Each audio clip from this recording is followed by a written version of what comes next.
Hi everyone, I'm David Fisher, and this is Presidential Perspectives, where we take a look at current events through the lens of American history as seen through the lives of the presidents of the United States.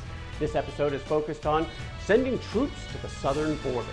President Donald Trump recently deployed several thousand service members to the United States-Mexico border to focus on stopping illegal immigration and focus on stopping illegal drugs coming into the country. But the United States actually has somewhat of a rich history of sending troops to the southern border.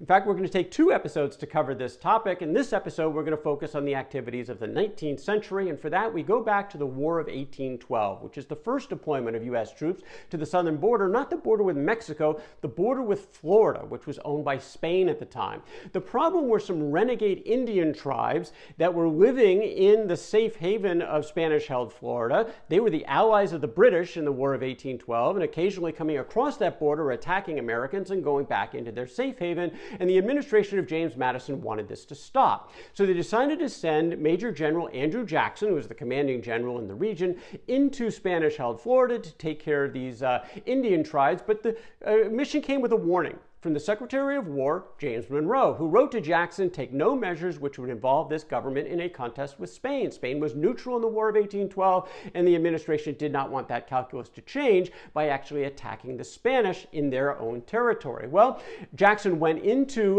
the Panhandle region of Western Florida, which is really what he was trying to secure, took care of a number of those renegade Indian tribes, but also was worried about the British landing its troops in Mobile Bay, and he wanted to capture the entire Panhandle region, and that meant going after the larger city of Pensacola. And again, this is a Spanish-held city, and it was against his instructions, so he actually said, you know what, I realize this is against my orders, but it's military necessity, I'm going to do it anyway, and he wrote down why.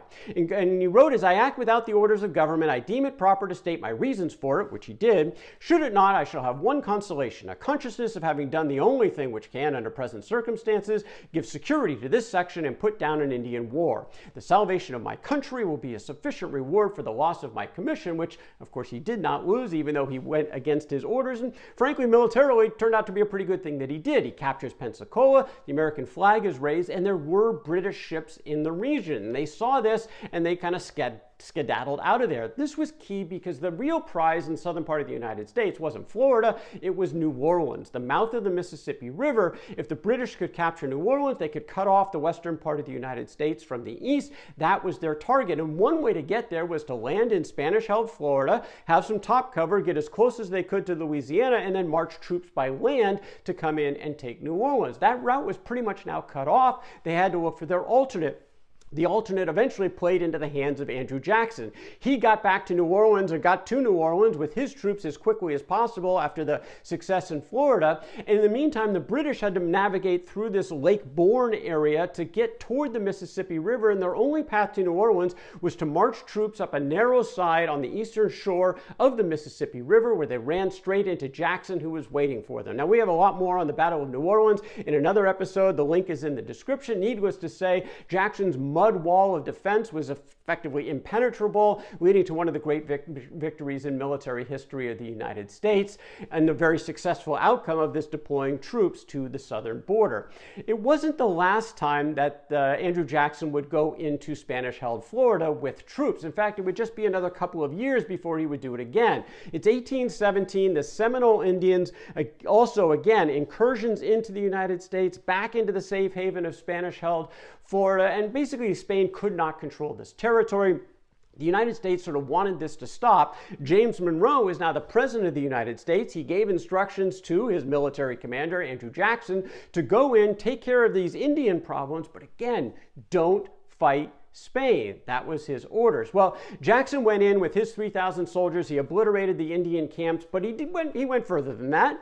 Again, not the greatest subordinate in following orders. He captured St. Mark's, he captured Pensacola. Both of those were held by Spain at the time. And to go even beyond that, he captured a couple of Brits who he decided to hang as aiding in providing aid to the enemy. And so he thought mission accomplished. He got rid of the Indians, he took care of these other situations, he went home, and he was happy. But the administration in Washington was not happy. These were effectively acts of war against neutral countries. Spain and Great Britain created a diplomatic nightmare for the administration.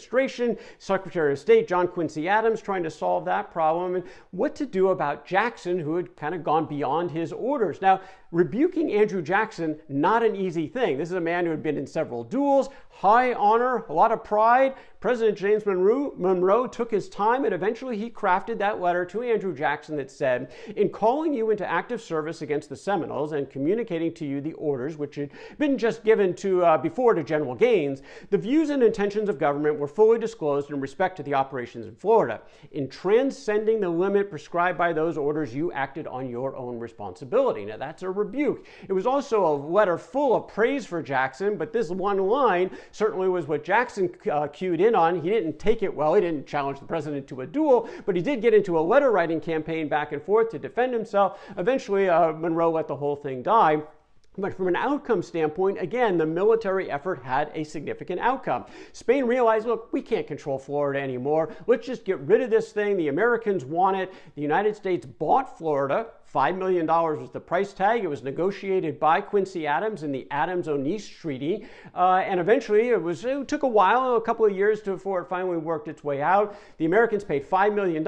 They got East and West Florida. But critically, they also agreed to the western boundary of the United States. The Louisiana Purchase western boundary had always been a little bit unclear. It was now firmly decided that Spain would take everything west of the Sabina River. That meant Spain still held Texas as a result of the Adams-Onis Treaty. Now, Texas would create ongoing challenges for the United States on the southern border, particularly when they decided to break away from Mexico. This is now in the middle of the 1830s. Now, the Americans did not deploy troops to aid the Texans in their revolution against Mexico, but many Americans did go volunteer by themselves. Davy Crockett among them. He died, of course, at the tragedy at the Alamo, but even though the Texans lost that battle, they did win this overall revolution, got their independence, became their own republic in 1837. And there was interest in perhaps being annexed by the United States. Well, Martin Van Buren became the president of the United States, and he was uncertain about this annexing of Texas, mainly because he thought it would create war with Mexico. He decided not to do it. But you move forward to John Tyler's presidency. The latter half of his presidency, he's very focused on Texas, trying to negotiate an agreement to bring them into the Union. He eventually accomplishes this right before his term is about to run out. Texas becomes the 28th state in the Union. And part of it was his commitment to deploy troops. His Secretary of State, John Calhoun, communicated on behalf of the president to the Texans that troops would be available in case the Mexicans decided to retaliate after annexation. According to Calhoun, I am directed by the president to say that the Secretary of the Navy has been instructed to order a strong naval force to concentrate in the Gulf of Mexico to meet any emergency, and that similar orders have been issued by the Secretary of War to move the disposable military forces on our southwestern frontier for the same purpose, again, in case Mexico retaliated.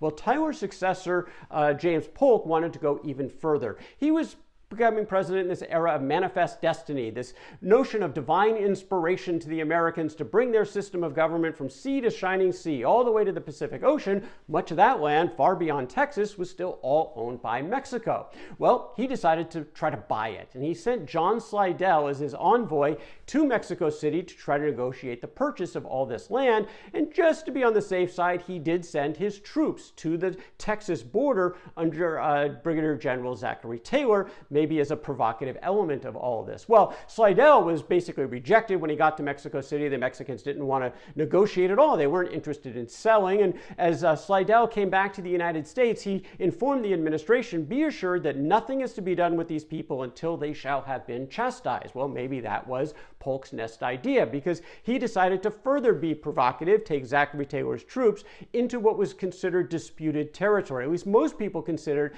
unclear ownership of the area between the Nueces River and the Rio Grande. Did the Texans own it? Now the United States? Did Mexico own it? It was disputed territory. But not to Polk. He said, this is American territory. General Taylor, go all the way to the Rio Grande, set up your camp right across the town from Matamoros. And Taylor then went ahead and actually blockaded the Rio Grande. So Matamoros was effectively cut off. This was all in an effort basically to get the Mexicans to fire the first shot and give Polk an opportunity to go for a declaration of war so he could get that territory. It's exactly what happened. The Mexicans crossed the river. Again, a lot more on the Mexican War in other episodes, and the links in the description. But General Taylor defeated them in the northern part of Mexico after Polk went to Congress asking for that declaration of war, making it clear in his mind, after reiterated menaces, Mexico has passed the boundary of the United States, has invaded our territory, and shed American blood upon the American soil.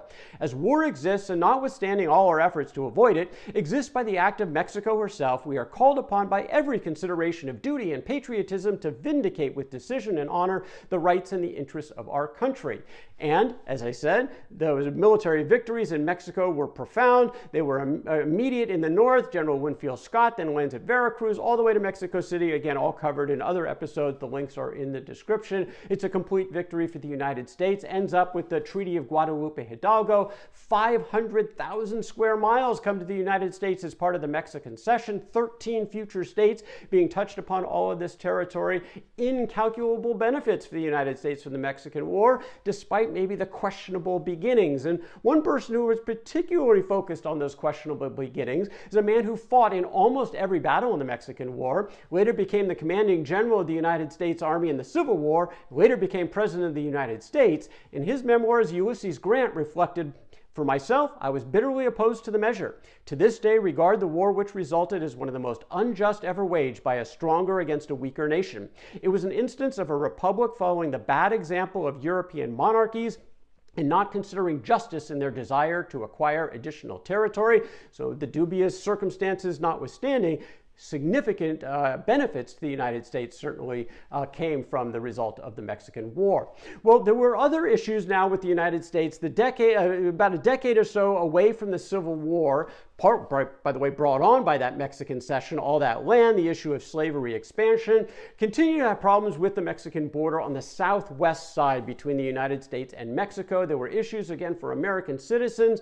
President Franklin Pierce wanted to acquire some more land. It was to settle those border disputes, but also to establish a transcontinental railroad, a southern route that would bypass some of the complicated mountain areas of the southwest part of the United States. This little bit of land that was just sort of on the southwest part of the United States, they wanted to acquire. So he had his minister to Mexico, James Gadsden, pursue this purchase. The Mexican president, Santa Anna, he needed money. He was desperate for cash and basically made an agreement for $10 million. I'll give you 30 million acres. It was called the Treaty of Mesilla, and it basically completed what we now know as the continental United States, this last piece of purchase from the United States for Mexico. In this case, no troops were needed to deploy. This was all negotiated and a payout given by the United States to Mexico.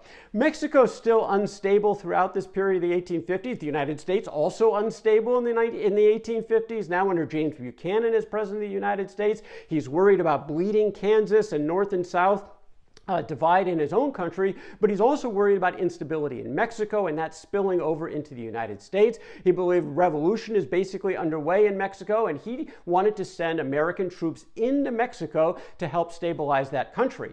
He went to Congress by saying an adjoining republic is in a state of anarchy and confusion from which she has proved wholly unable to extricate herself.